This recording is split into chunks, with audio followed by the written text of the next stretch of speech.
Hello and welcome to this video course on creating your attention-getting brand. As you know, creating the correct brand, the correct logos, the correct design, the correct colors can make or break your brand because it is targeted towards a very specific audience, a very specific demographic that has a specific thoughts towards what they want as far as a product and service, and then will associate that with your brand, whether it's positive or whether it's negative. Obviously, we want to make sure that you create a positive experience with your brand.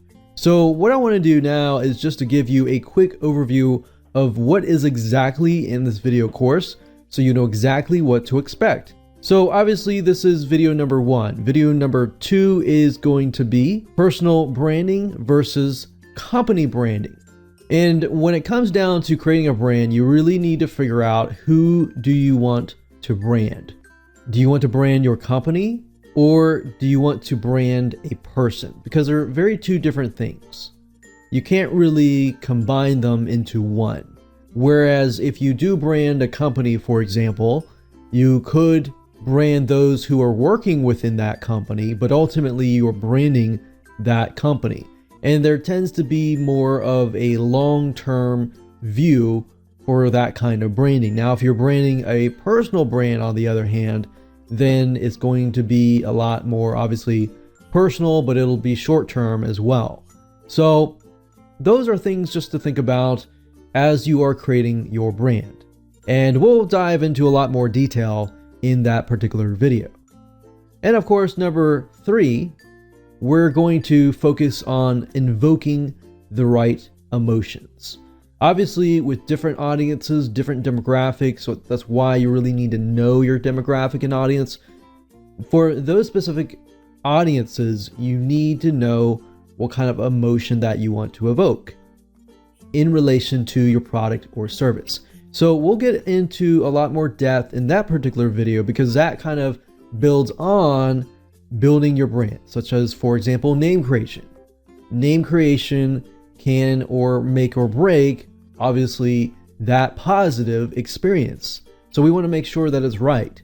And number 5, once we have figured out, okay, what kind of emotions do we want to invoke, what kind of things that we want our brand to portray, then we can start talking about logos and designs and so forth. It's a lot of people tend to jump way ahead of the curve and go straight to the logos without really thinking about emotions, invoking those right positive experiences and things like that.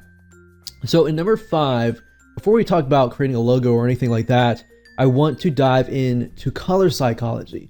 Color psychology is crucial when it comes to picking and choosing the right colors in your logo, because certain colors can mean certain things. Certain colors can mean different things in different cultures. So that's why we really need to make sure that you understand which is which. So I would actually show you a chart so that you see exactly what color can evoke certain emotions.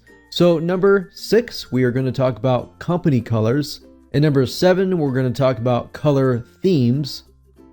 And in video number 8, we're going to talk about custom logo creation. So up until this point, you know what colors to use, what potential color themes to use. And now we need to take a look at who and where we can find somebody to create our logo. Or can we go somewhere else to get a standard logo?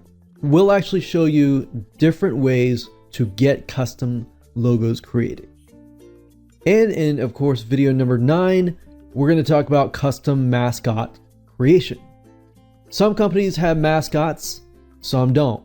And I'll talk about why, and I'll talk about how mascots can actually impact your brand in a more positive light if done correctly. So with that said, let's jump on into video number 2 and talk about personal branding versus company branding and try to figure out which route that you want to go down.